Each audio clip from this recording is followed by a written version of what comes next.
All right, welcome to the hand embroidered Valentine's gift tags tutorial. Today I'm going to show you everything that you need and how exactly I made these cute little gift tags. And obviously this could be expanded upon. I definitely plan on doing this for other types of things, and my next to do is actually to make a kind of bookmark that is hand stitched. But today we're going to focus on this bow and these hearts. So the first thing that you're going to need is a printout of whatever hearts you want to use. You could get this off of a coloring page, you could draw it yourself onto a piece of paper. Canva sometimes has some good little elements that you can find. Anything that's going to give you the outline of the heart shapes that you want to use. I did a design that has these 3 hearts on it, this sort of connected 3 hearts, and then this little bow right here. So you're going to want to print that out off of your computer, and you're just going to want to make sure that it fits onto the gift tag size that you are using. I think I got these from Michael's. Most major craft stores are going to have gift tags like this. You can also get them from Amazon. But you're just going to want to make sure that it fits on there completely. So you might have to play around with the sizing or the percentage that you print it on, just to make sure that it fits. But you're going to want to either draw or print your design onto regular paper, and then you're going to want to get your gift tags as well. I'm using just kind of like a craft cardstock gift tag here. You're going to want some embroidery floss. I always use DMC. The colors I'm using today are going to be 316, Ecru, 400, 754, 3773, and 224, but you can use whatever colors you want. You can totally just do this with a needle. I'm going to be using a size 5, or I found this really cool quilling tool that I don't use for quilling, but it works really well for this just because it's easier to handle than the needle.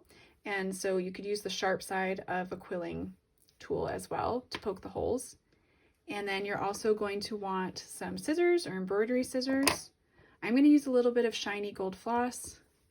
And then I like to use a piece of felt. Again, you can just find this at a craft store. Just pick up a piece of felt, and we're going to use this for the poking part. So these are all the essentials that we need. And then you also might want to have some kind of little twine or ribbon, or this is like a velvet ribbon that you can tie through at the end, but that's optional. All right, let's begin. All right, you also need some tape. I'm going to use washi tape just because it's a little bit less sticky, but regular, just like plain clear tape will work too. So I'm going to start with the bow, and I'm going to just tape it on in a couple of spots so that it doesn't move around. Once I get it right where I want it, I'm going to do it in the bottom third here.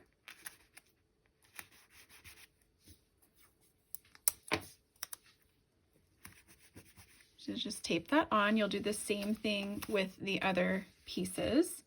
And you can take your needle or you can take your quilling tool. Either way is going to work. And we're going to start poking holes. This one I did before so I can see where my holes are. But basically, most of these we're going to do in a back stitch. So I just want them to be about a stitch length apart, my holes. So I'm going to do one right in the center. And this is what that piece of felt is for. It's a nice thing for you to poke into so that you can easily get your needle through there. And you're just going to go around and you're going to poke all the way until you get through the paper and the tag. Be mindful that when you're working around curves, if you're doing a tight curve, that you just put your holes a little bit closer together so that your thread will also make a nice curve when we go ahead and stitch. So I am just making all the little holes in here.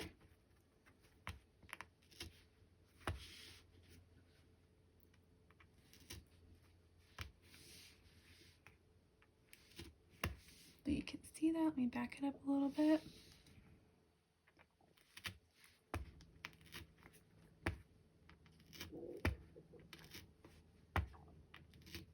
So this is a size 5 needle.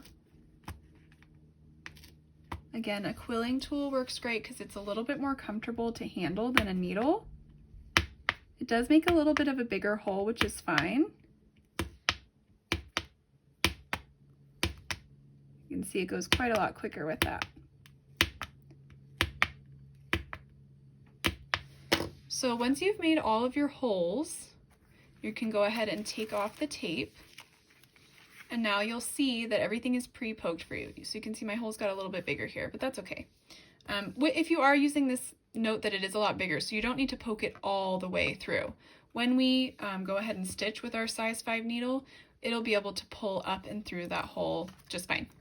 So I did that for this one. I'm gonna go ahead and do the same thing on the other 2 gift tags. Okay, now I'm gonna show you how you can stitch through these.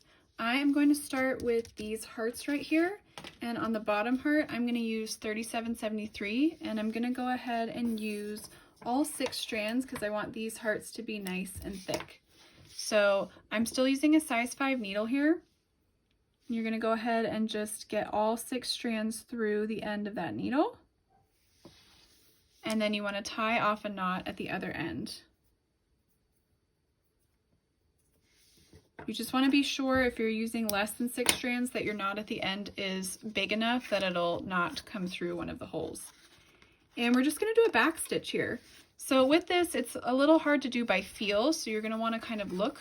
You're going to turn this over, and you're going to put your needle up through any of the holes, really. It doesn't matter which one you start with. And you're going to pull through. Uh-oh. Hold on. Made a mistake with my thread.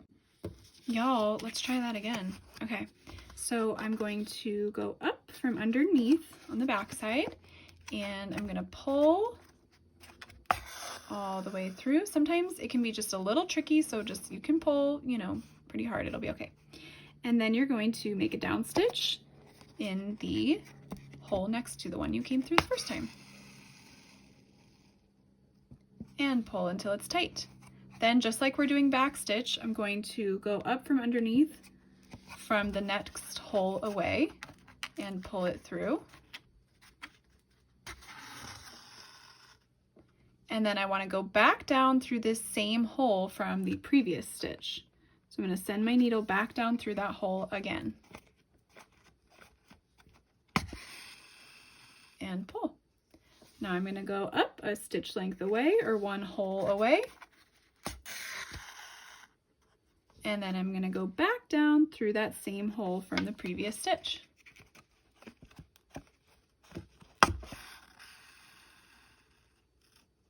And I'm going to continue that way until I get all of these filled in with a back stitch. I do want to do a little bit of shiny detailing here, so I can show you how you can do a whipped back stitch next. Obviously you might be doing some different shapes than me, but I'm going to do 3773 here. On this middle heart, I'm going to use all 6 strands of 400, and then on this top heart, I'm going to use all 6 strands of, I don't know, maybe I'll do 754. But again, play around with whatever colors you want. This is totally creative. I just kind of want to give you the basics of how to get your holes in there with a design, and then how to, you know, do some basic stitching with this. Okay, just to show you, once you've made your final stitch, you're going to tie off just like you would in a normal embroidery project. So I'm just going underneath the nearest by stitch, leaving a little loop out like this, and then I'm going to run my needle through that loop and pull it tight. And you can do that twice if you want, just to be extra secure. And this also gives you an idea of what the back is going to look like. Obviously, it's not as pretty as the front, but that's just part of the project. But it still looks pretty good because we're just doing back stitch. And then you're just going to cut off any excess. And there I go, I've got my first heart stitch. So now I'm going to do the other 2. One thing you can do is a whipped back stitch. I'm using some of the shiny, this one's D3821 DMC floss. And for that, what you're going to want to do is just come up through one of the holes. It doesn't matter which one. So I'm just going to find one on the back here, and I'm going to go right up through there. And to do whipped back stitch, you do it just how you would if you were stitching. So you're just going to push your needle underneath the stitch and pull through. come back around to the same side that you started on, push your needle through the next stitch underneath it, and then pull through. Push your needle underneath the next stitch,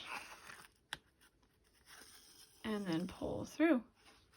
Push your needle underneath the next stitch, and then pull through. And you just continue that way until you get all the way around, make a down stitch when you get back to your starting point, and tie off in the back. So that's how you can do whipped back stitch with this as well. I'm also going to do that technique for this little heart set right here, and I'll show you just a little bit of that in a second. So on this one, I did just 3 strands of the ecru, the off-white thread, and now I'm coming in with 3 strands of 754 to do the whipped back stitch. So to start, you can see I have the knot here, so just kind of move it to the side so that you can get your needle up through that hole. And then you're just going to do that same whipped back stitch technique. So you're going to push your needle up and through underneath the first stitch and pull, and then come back to the same side. You always want to start on the same side when you're doing whipped back stitch, and push that needle underneath, and oops, whoa, pull through, push it underneath the next stitch, and pull through. And this is going to give a really nice twisty effect. It'll look kind of like a little corded rope going all the way across. So yeah, that's another thing you can play around with when you're doing these little gift tags. On this little bow right here, I just used all 6 strands of 3/16 and a back stitch to fill in the bow. The last thing I'm going to do is I'm just going to take a piece of pink and white twine. Again, you can find this kind of twine at most craft stores or Amazon too. And I'm just going to tie a little knot in here. You could also like attach it to a gift, or it might be cute on like a bottle of wine or rosé or something like that.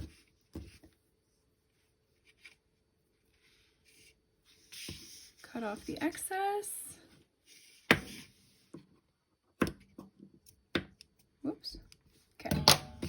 And there we go. The cutest little gift tags. Let me know if you have any questions below, and please follow along, like, and subscribe if you're enjoying this content. I definitely want to do bookmarks as one of my next paper DIYs. So if there's anything else that you want to see, go ahead and just let me know in the comments. Thank you guys for joining in.